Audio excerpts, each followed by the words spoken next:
Hello, everyone. Welcome to this edition of Gas South District's That's the Ticket, the ultimate podcast exploring all things Gas South District and a source for insights to events on campus and discussions on the wider entertainment and tourism industry. Please welcome the host of our show, Stan Hall, CEO of Gas South District and Explore Gwinnett. Hello, everyone, and welcome to today's episode of That's the Ticket podcast. Today we're talking about something that impacts every guest, every event, and every team member. Safety and security we have on our campus is something that's really, really important. We're going to discuss that issue today. Joining us is James Seagle, the Director of Safety and Security at Gas South District. With an extensive background in law enforcement, emergency management, and venue security at some of the nation's top sports and entertainment venues, James brings a wealth of experience to our district. Today, we'll discuss his vision for safety at Gas South District, industry best practices, and even some practical tips on how we can all be safer in today's world. James, thank you for your time and welcome to the podcast today. Thank you for having me, Stan. Absolutely. So, James, you've had a distinguished career across various organizations, including stadiums and public safety agencies. How do you see your experience uniquely positioning you for success here at Gas South District?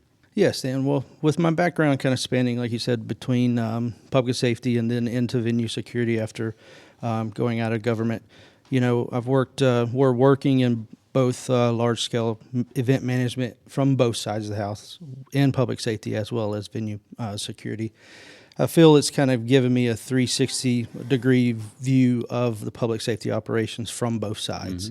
And then working in venues and events in the past, it's also kind of taught me how to balance strong security with great guest experience. Yeah. And then also being able to have the pleasure of opening multiple venues.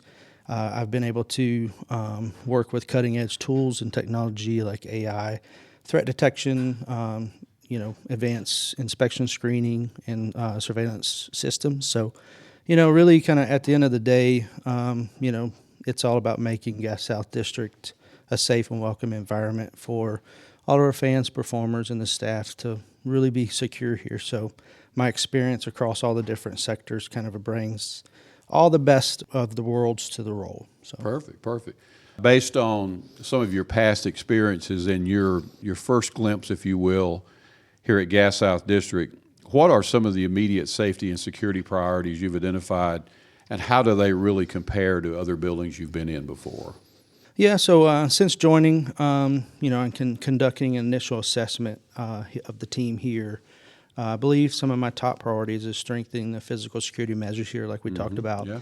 So upgrading those access controls, surveillance, and security capabilities with staffing, enhancing our overall emergency preparedness by improving our response protocols, conducting more drills for our staff and training for our staff. So make sure our staff's ready for any kind of incident or whatever comes. And then improving our overall safety culture and our compliance, by fostering a more proactive safety culture through those trainings, communications, and our policy updates. And then just continuing the collaboration with our stakeholders by strengthening the partnerships with the local.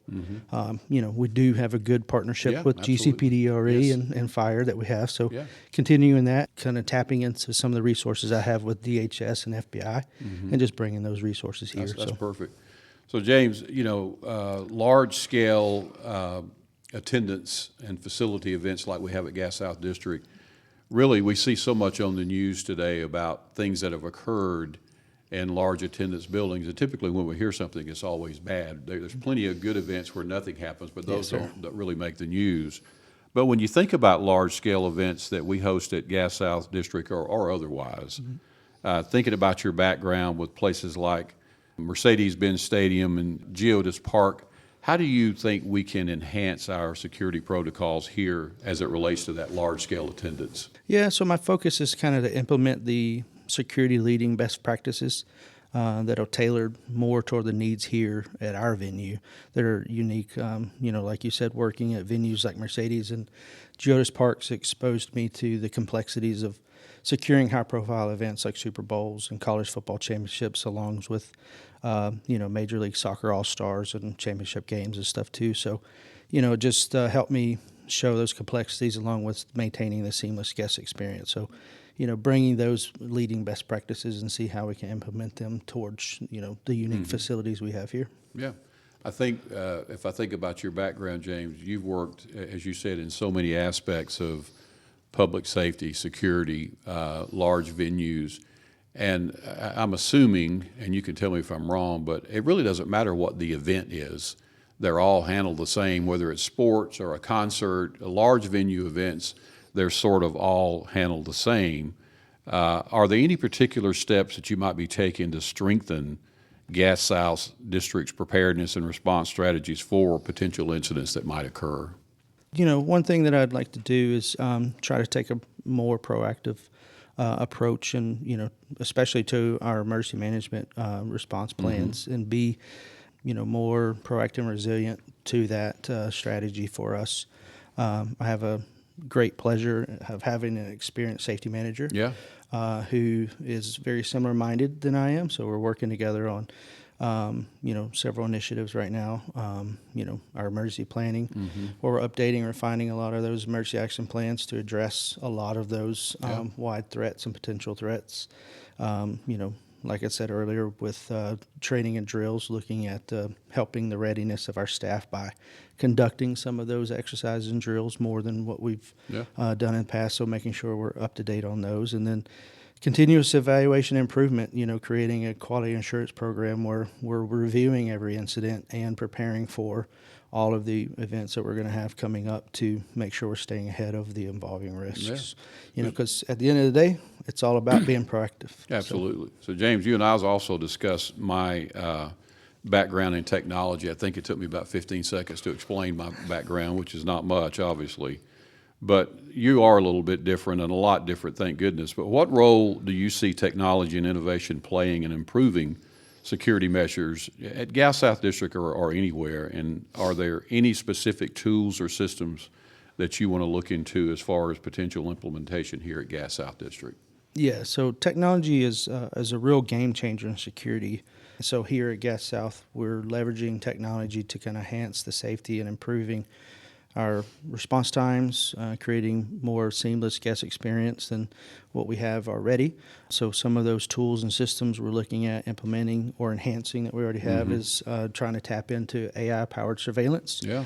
We have a couple different command centers, as you know, here already. So we have officers that are monitoring a number of cameras that we have on this 118-acre campus. And so, tapping into that AI can help us quickly identify and detect suspicious activity real time. So, one person trying to monitor, a bunch of cameras is hard already. So having that assistance for that person will help their job be more efficient.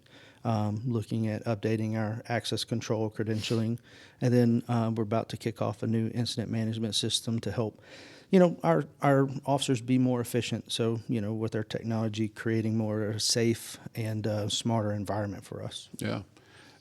You talked a little bit about the relationship that your background has been really beneficial for you as far as local law enforcement here in Gwinnett, fire services, all the agencies to ensure a safe environment for our guests and our staff. How do you collaborate to sort of sustain that relationship you have with that particular group of public safety folks here in Gwinnett? Yeah, so, obviously coming from the public safety side myself, it's a hard group to get into, as you know. We're not one of the folks that are easily able to get into. You and I have had that discussion. So. Exactly. We don't always listen to just anybody. No. So if you can talk the talk, walk the walk, it's a lot easier to get most into. Certainly so, is, yeah. But collaboration with public safety agencies is key, obviously, to maintaining any safe environment anywhere, especially here. So, but obviously I was actually talking to one of my officers the other day about this, the difference in between security and public safety, about kind of what law enforcement does. And so, and how they play a role at each one of them. So, it's really a true team effort. Public safety handles laws and enforces order, and security handles house policies. Yeah. And so working closely with them off-duty officers, our coordinators to make sure that we have folks here for, what we need when we have our events, working with our precinct command staff to make sure that we know what's going on in the area, that we're making sure that we're keeping our precinct safe, but we're also helping them with their crime reduction, and then maintaining contact with our federal partners, make sure that we have intel with our fusion centers and stuff like that.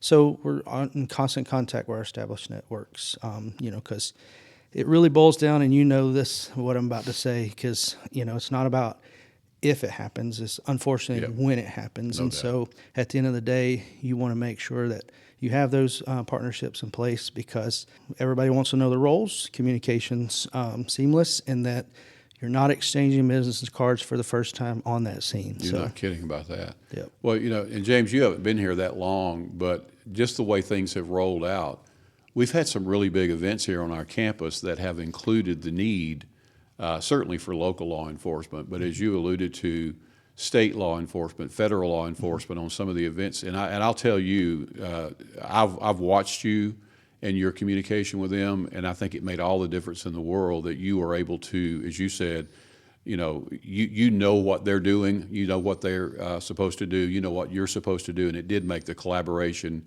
and the end result of success a much better opportunity. So you should be proud of yourself and the entire security division for what you guys did on that. Appreciate it. So James, I know that you are CSSP certified. Tell us what that means and how that has influenced your approach to managing security in sports and entertainment venues, and how it might benefit us here at Gas South District. Yep. So CSSP stands for Certified Sports Security Professional. Okay. It's an exam that you take and a certification that you have. There's a very short list of folks that have that. The certification comes from an organization called National Center for Spectator Sports Safety and Security. It's a very long name, but NCS4 for short. It was established in 2006. It's the nation's only academic center devoted for study of practice for spectator sports and safety and security. It's a unique agency that is attached to a college in Mississippi. Yeah. Their priorities, or strategic priorities, are guided by a national advisory board, an industry of advisory committees, 6 in total, that consist of professional sports, college, marathon, event, entertainment, and COVID task force and stuff. Yeah. I have a privilege of serving on one of those committees called the Entertainment Advisory Committee, and personnel that range from concerts, convention center, festivals, that we are on that committee where we discuss safety and security challenges and solutions. And when we come up with those, we send best practices to NCS4, and they push those out as far as best practices sent to the professional sports leagues, and they apply those towards those events. Gotcha. So James, when you start thinking about security planning, the policies you're putting in place, the changes that you're making, at the end of the day, how will you measure success in your role at Gas South District, and are there specific benchmarks or outcomes that you're aiming for? Some of our measures for success that not only I, but what I try to have our leadership inside of the security department for my managers is, we really want to look at reducing our incidents. So, obviously fewer security and safety issues. Mm-hmm. We want to boost our preparedness, like we've been talking about, as far as our faster emergency response, our training and engagement. So more staff involvement throughout the entire company. And then improve our feedback, so more positive surveys and fewer complaints from our guests. And then, just ensure our compliance meet, or exceed our safety standards that, we have throughout the company as well. And then upgrading our security, it's constantly evolving, like we talked about with the technology. And then, continuing to strengthen our partnership and then refining those policies for safety improvements. Yeah. So when you think about crowd management, which is what we always are confronted with, and again, it doesn't matter what the event is, but are there particular strategies that you may use to handle crowd management effectively during these high attendance events, and how do you balance strong security also with good guest experience? Yeah, well, you said it. Crowd management is all about balance. Mm-hmm.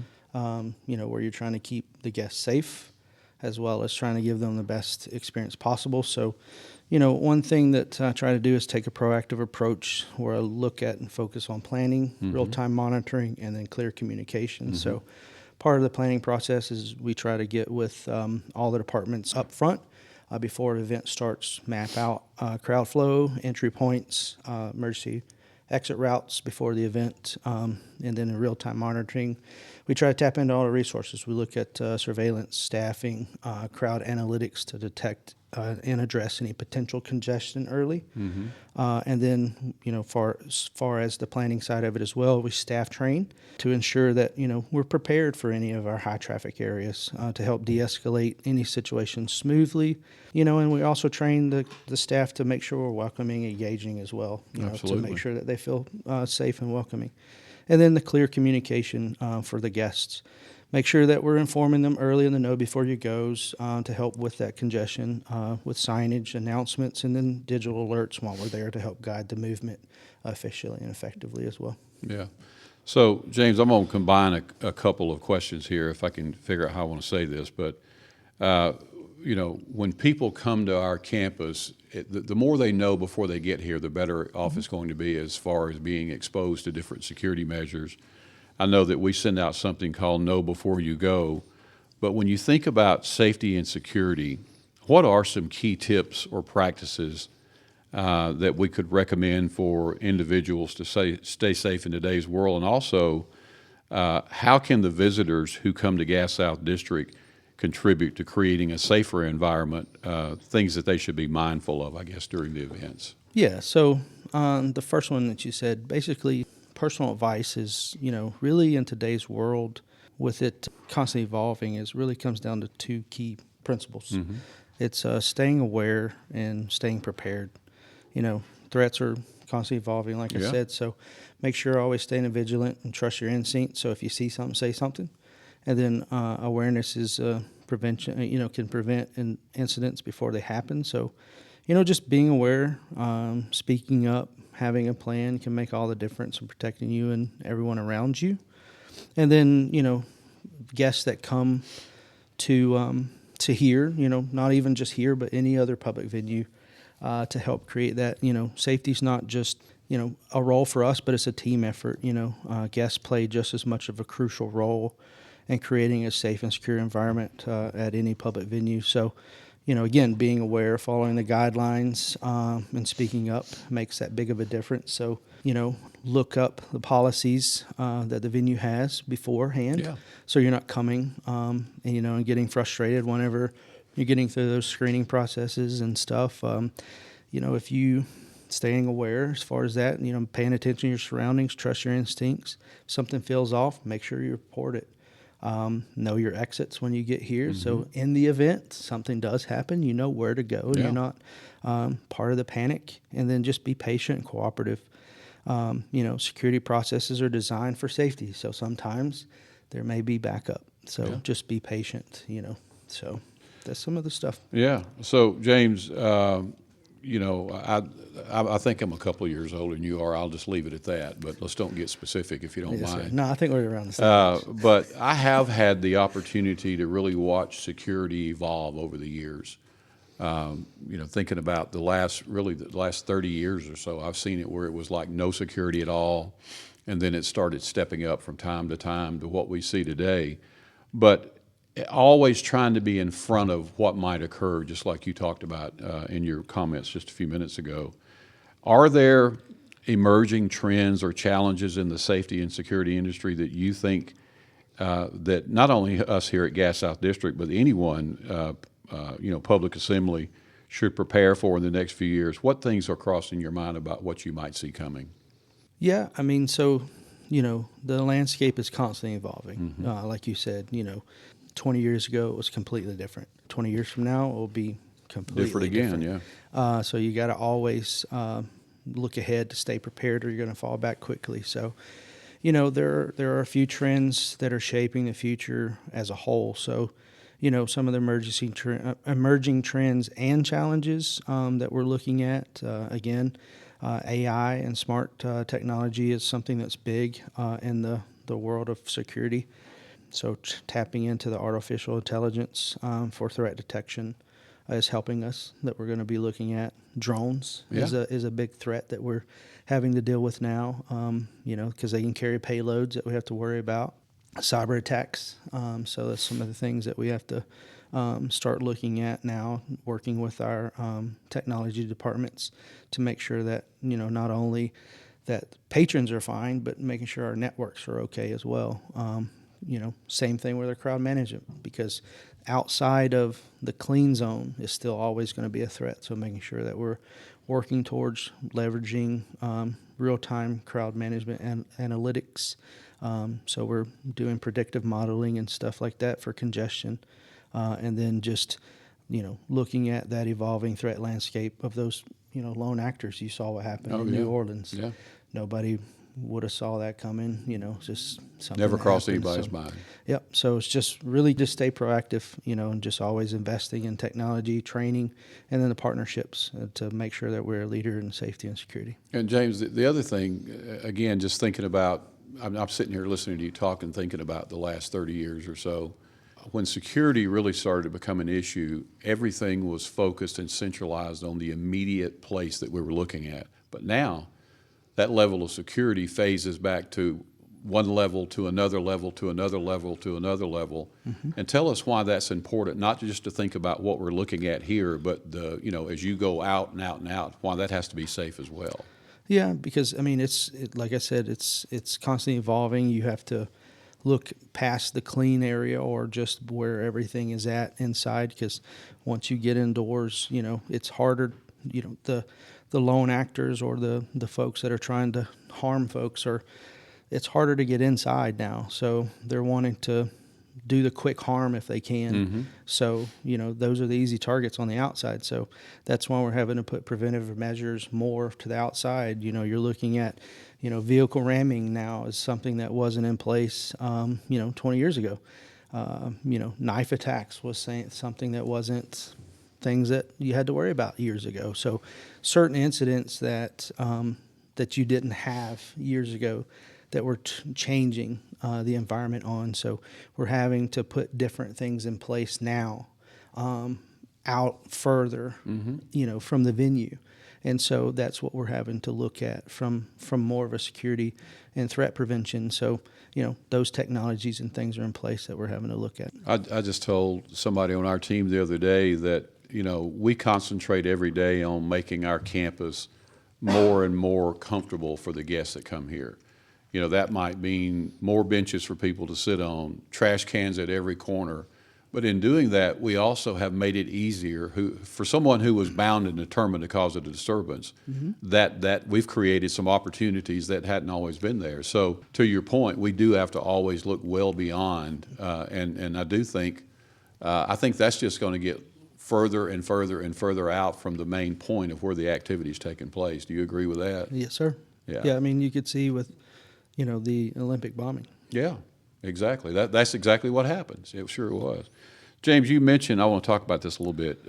You talk a little bit about the cybersecurity, but with more and more venues, including us, relying on digital ticketing and online systems, how does cybersecurity factor into that overall security strategy?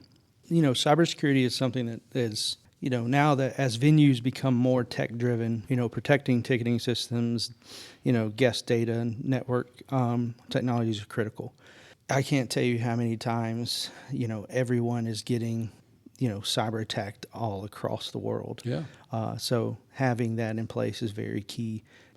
Digital threat is probably more of a concern in getting attacked quicker and more often than physical threats. Mm-hmm. So that's almost as worrisome than physical threats nowadays. Even though security and IT are technically two different divisions, that is very much sort of falls under your purview as far as the cybersecurity issue, because it doesn't just affect IT, it affects the whole campus, right? Yeah, for sure. Yeah.